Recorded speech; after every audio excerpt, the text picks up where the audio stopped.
साहिब रे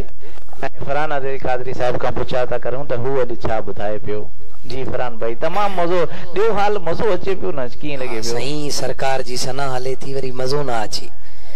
सही सिंधीअ में चेंज मुनफरिद अंदाज में प्रोग्राम रखियो आहे जिथे वेंदा आहियो तकरीबन उर्दू ते सिस्टम हूंदो आहे मां सही पहिरियों ई चयुसि त ही हिकु मुनफरिद प्रोग्राम आहे जी बाबा जिते भी वेंदा आहियूं उर्दू में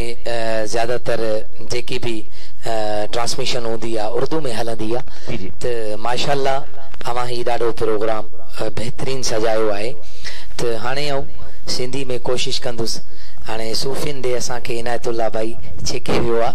त इनायतुल्ला भाई जाॾे जाॾे हलंदो आहे असां बि ओॾे ओॾे वेंदा बिस्मिल्लाह बिस्मिल्लाह गॾिजी इंशाअल्लाह पेश कंदासीं बिस्मिल्लाह साईं सूफ़ी रखियल शाह जो कलाम माशाअल्लाह करे अक्सर कार असां महफ़िलुनि में भी गॾु पढ़ंदा आहियूं अक्सर कार जिते भी गॾु हूंदा आहियूं या माण्हू भी असांखे उते जेके नाज़रीन ॿुधण वारा हूंदा बिल्कुलु बिल्कुल उहे ख़ासि तौर ते ही फरमाइश कंदा आहिनि सो इंशाअल्लाह मिली करे गॾिजी पढ़ंदासीं बिस्मिल्लाह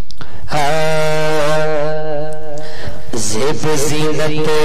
ज़ुल्फ़ ठहन अल्लाह ज़ेब ज़ीनत ज़ुल्फ़ ठहन अल्लाह नूर भरे जोर कटे नाज़ भरे जोर कटे ज़ेब ज़ीनत नदत नारी बड़ा तहन शकर पुरुषेरी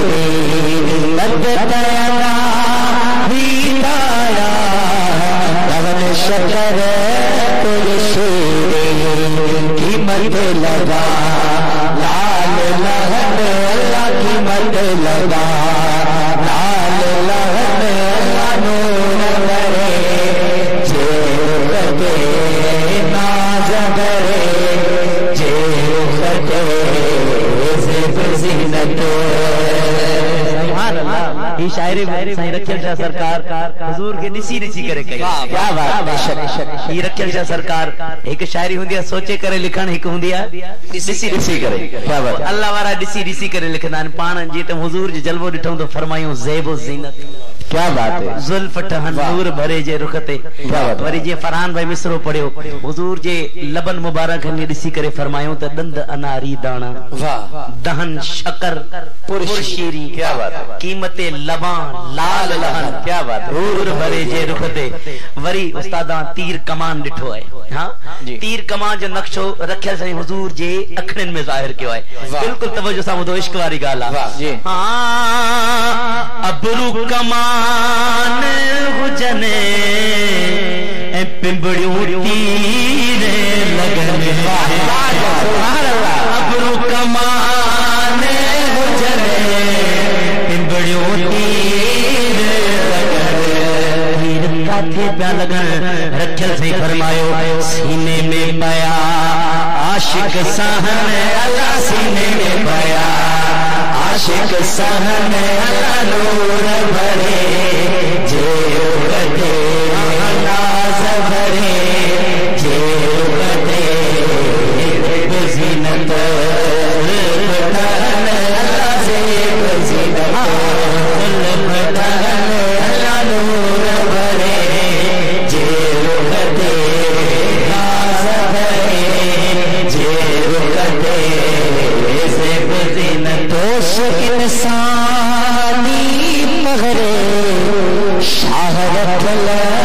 के कल जवा होश इंसानी पगरे शाह रखल के कल जवा होश इंसानी पगरे शाह रखल के कल जवा बदई कोहन अल्लाह नूर भरे भाव कोहन अल्लाह नूर भरे जेब कटे